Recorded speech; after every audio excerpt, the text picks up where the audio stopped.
परम शांति। जो कौरव की समझ में आज का पुरुषार्थ, मतलब आज का पुरुषार्थ का ज्ञान उसकी बुद्धि में समझ में क्यों नहीं आता, ये बात अति गुह्य बात है। क्योंकि जो विनाशकारी की बुद्धि होती है, अहंकारी हो जाते हैं तो उनका विनाश होता है। अहंकार का विनाश तो यहाँ ज्ञान का विनाश होता है। स्थूल विनाश नहीं, वो थर्ड वर्ल्ड वाला विनाश नहीं होगा, वो तो कभी किसी टाइम पर नहीं होने देंगे।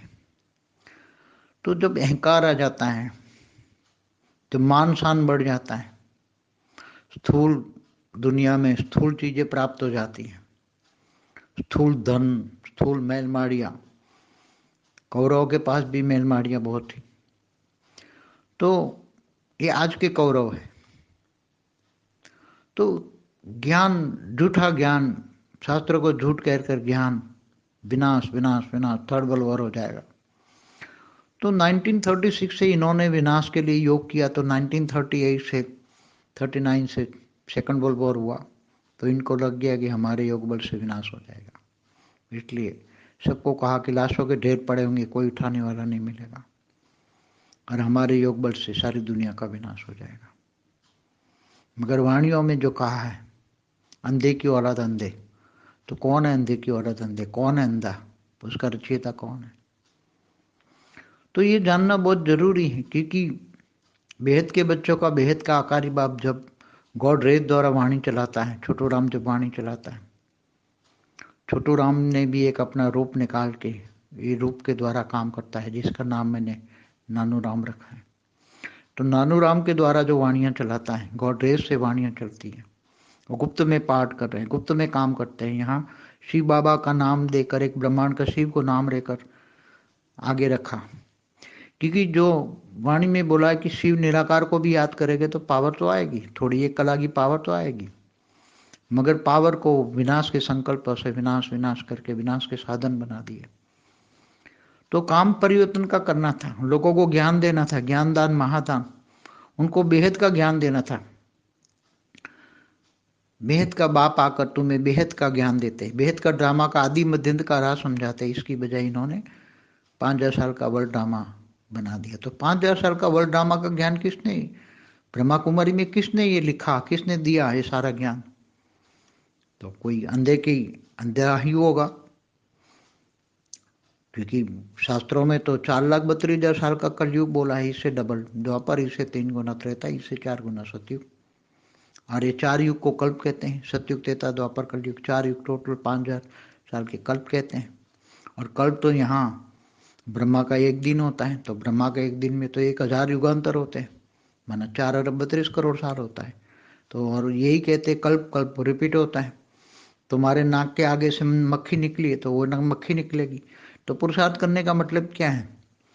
अभी तुम पुरुषार्थ नहीं करो भी तो भी करवा लेगा, तो समय करा लेगा, ऐसी बात नहीं है, बिल्कुल झूठ ही है, सब कुछ झूठ है, सारा ज्ञान ही झूठ है।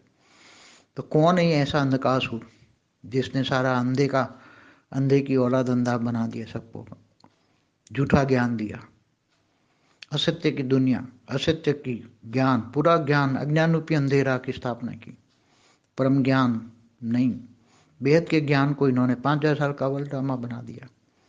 वही हूबहू रिपीट होने वाला वर्ल्ड ड्रामा 5000 साल में हूबहू रिपीट होता है, सतयुग त्रेता द्वापर कलयुग मिला के 5000 साल। तो ये बेहद के ज्ञान को उन्होंने 5000 साल का कर दिया। तो ये कहने वाला अंधा कौन है? आप सोचिए जरा, कौन है अंधा? कमेंट बॉक्स में लिखिए कि अंधकासुर कौन है। ये 5000 साल के ये चित्र बनाने वाला कौन है? सतयुग त्रेता द्वापर कलयुग का चित्र बनाने वाला जो बीके में गए हैं, इन्होंने दिखा होगा।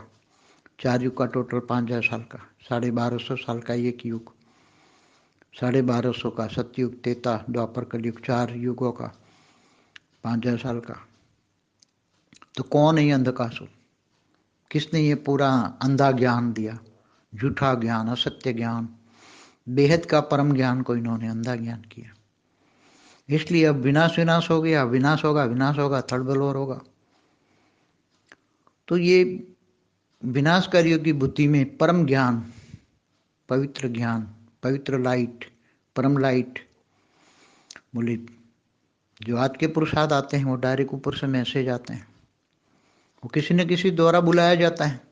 वाणियों में कहा है मैं किसी न किसी द्वारा बुलवाऊंगा, तो मैं अंत तक मैसेज देता रहूं। बेहद के बच्चों के लिए बोला, तो बेहद के बच्चे ये समझ में आएंगे आत्मा भी लाइट, शरीर भी लाइट, चारों ओर लाइट ही लाइट है, और चारों ओर लाइट ही लाइट एक दिन परिवर्तन कर देगी। तो हर मैसेज में देखो बेहद के बच्चों को बुलाया, अपनी सीट पे सेट हो जाओ, परिवर्तन तो होना ही है, समय तो बहुत नज़दीक है। यहाँ तक भी बोला आखिरी घंटा बजने वाला है, तो आखिरी घंटे का समय तो आ गया। अब बेहद के बच्चे 108 तैयार हो जाए तो बहुत जल्दी हो जाएगा। मगर ये कौरव की दिमाग में क्यों नहीं आता, ये कौरव ने क्यों बंद करवा दिया ये मैसेज को। अब रिवाइज मैसेज आ रहा है वही, क्योंकि कहीं ना कहीं तो रिवाइज करके भी जो आज रिवाइज मैसेज आ रहा है वही, जैसे वो रिवाइज वाणियाँ पढ़ते हैं, वाणियाँ तो बंद हो गई कहीं से, तो रिवाइज मैसेज आ रहे हैं, रिवाइज वाणियाँ पढ़ रहे हैं। तो ये बेहद का ड्रामा को इन्होंने हद में ले लिया, तो वे हद की बुद्धि वाले हैं, और बेहद की बुद्धि वाले ही बेहद के बाप को जानते हैं, बेहद के ज्ञान से जानते हैं। इसलिए मैं थोड़ा बेहद के बच्चों को कौरव की बुद्धि की बात बताता हूँ। वही 5000 साल वाले, वही सोने की द्वारका वाले, आज वही सोने की द्वारका में बैठे हैं, वही कृष्ण है, वही कृष्ण वाली आत्मा ही उसका पायनियर है, स्थापना करने वाला है। उसकी 16,000 रानियाँ है, उसके 16,000 रूप है, उसके बच्चे के बच्चे के बच्चे हैं सब, और बेहद के बच्चे भी कभी आते जाते रहते। तो ये बेहद की बातें बेहद के बच्चों को क्यों समझ में नहीं आ रही, क्यों डिले हो रहा है, बेहद के बच्चे बेहद के बाप तक क्यों नहीं पहुंच रहे, बेहद का ज्ञान क्यों नहीं समझ में आ रहा है, जरा सोचिए। और वायुमंडल में परम शांति के वाइब्रेशन डाल के विनाशकारियों के ऐसे संकल्प में बंद हो जाए, विनाश के संकल्प करना ही भूल जाए, ऐसा वायुमंडल बनाइए, परम शांति का वाइब्रेशन फैला दो, जल्दी से जल्दी परिवर्तन हो जाए, परम शांति चारों ओर फैल जाए, चारों ओर विनाश विनाश शब्द ही बंद हो जाए, सारी दुनिया को एहसास हो जाए कि अब थर्ड वर्ल्ड वॉर नहीं होगा, विनाश के साधन को परिवर्तन करेंगे, विनाश के साधन फ्यूज हो जाएंगे, भाईचारा बढ़ेगा, प्यार होगा, सभी धर्म गुरु, सभी धर्म वाले धर्म गुरु सब एक को याद करेंगे, एक आ गया, क़यामत का दिन आ गया, सब कुछ सब जानेंगे, एक आ गया, एक को प्रत्यक्ष करना है, एक को जानने से सब कुछ मिल जाएगा। परम शांति।